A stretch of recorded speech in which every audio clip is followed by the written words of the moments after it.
We're going down to Dumfries House, which is near Cumnock, which used to be the home, or one of the homes, of the Marquesses of Bute, but is now belongs to a unique trust set up by the Prince of Wales. It's a fantastic house. Everything in it is original, and we're going to have a really nice day. Thank you. It's the National Monument to Burns. And why is it at Mocklin?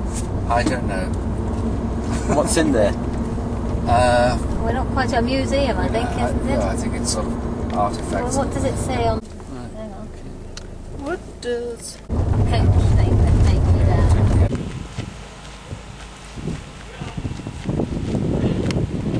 How many of you are in your group? 4. Okay, I'll quickly check you in, and if you've got your tickets, I will take your stubs in a moment.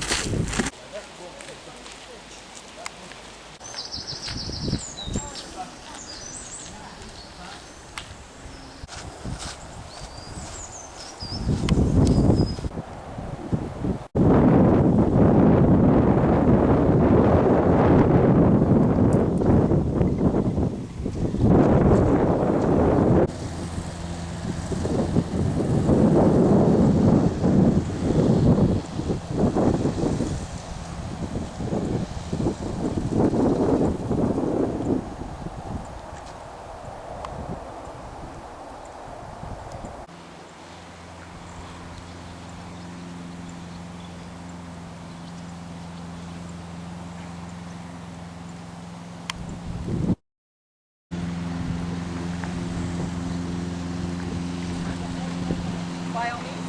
Yep. I will give you, if you just come out in the hall when you get inside.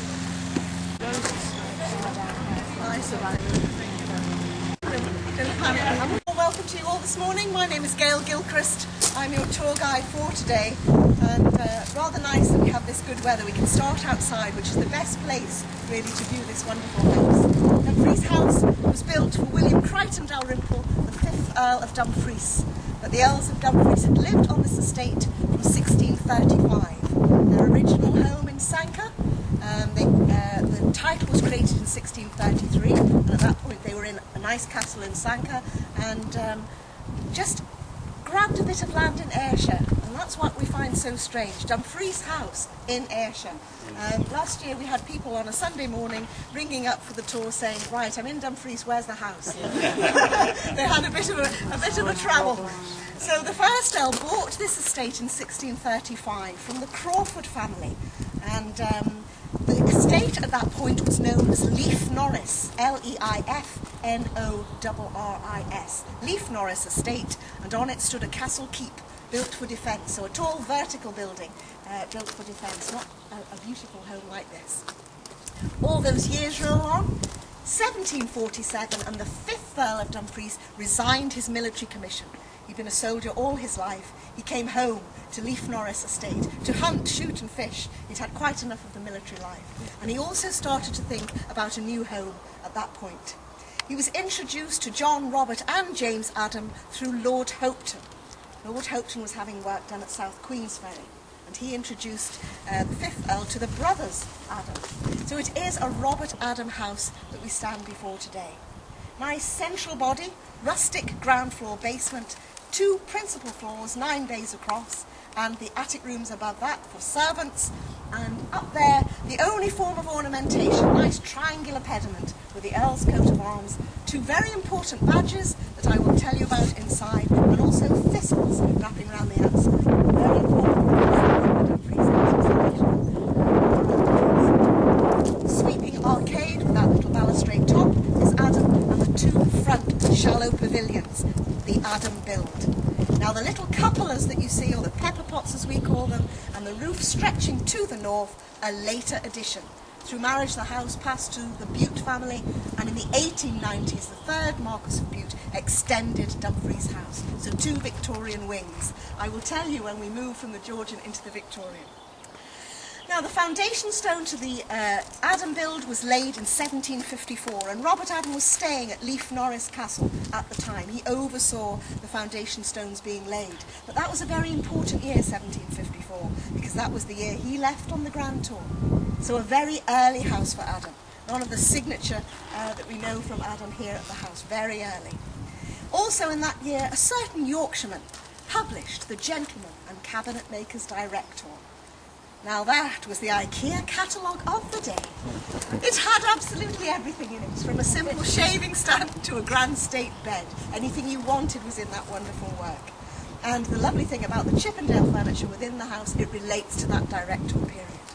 Now the following year of 1755, something happened that altered the interior of Dumfries House, because outside we have a Temple of the Ancients, a Palladian-style mansion, very restrained. And inside we have a lovely rococo fluffy interior. And that was because in 1755 the Earl's wife died. He had no wife, no heir. He was desperate for a wife and desperate for an heir. He wrote to friends and family, be on the lookout, I need a wife. And in order to lure a lady on board, he created a honeypot on the inside. He went on huge spending sprees. This is what he had to offer. He wasn't the wealthiest of men. This and his title was what he had to offer. And he bedecked the house with everything that was delicious, modern and avant-garde of the time, and that was rococo and Thomas Chippendale. He also bought Scottish furniture, and the house has an unrivalled collection of Scottish furniture as well. A real treat.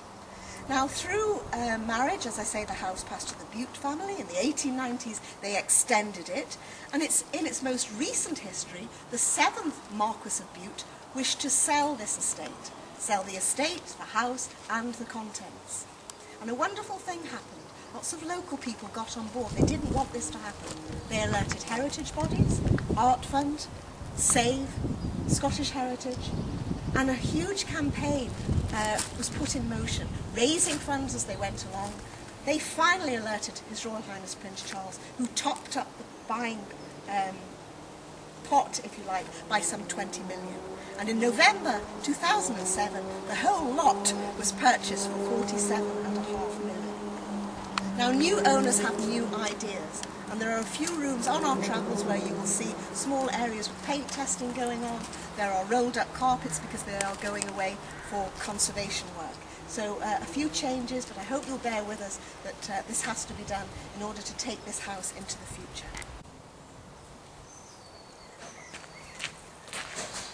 I love those, just looking out there, you see.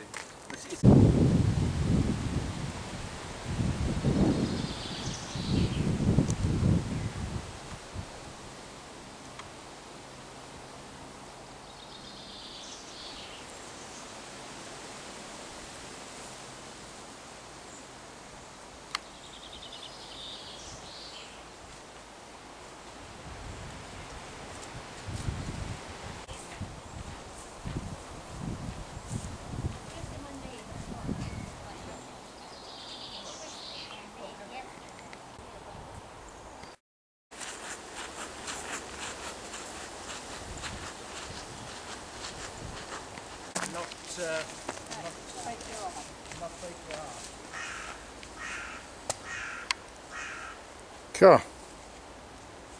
Why is that? Because they're soft, they're soft. As it goes like this off the stairs. Off camera.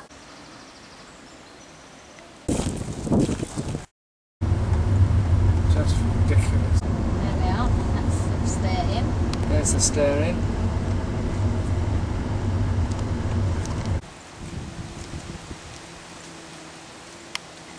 Pay for these now. No, I'll put them on. This is food and convenience together.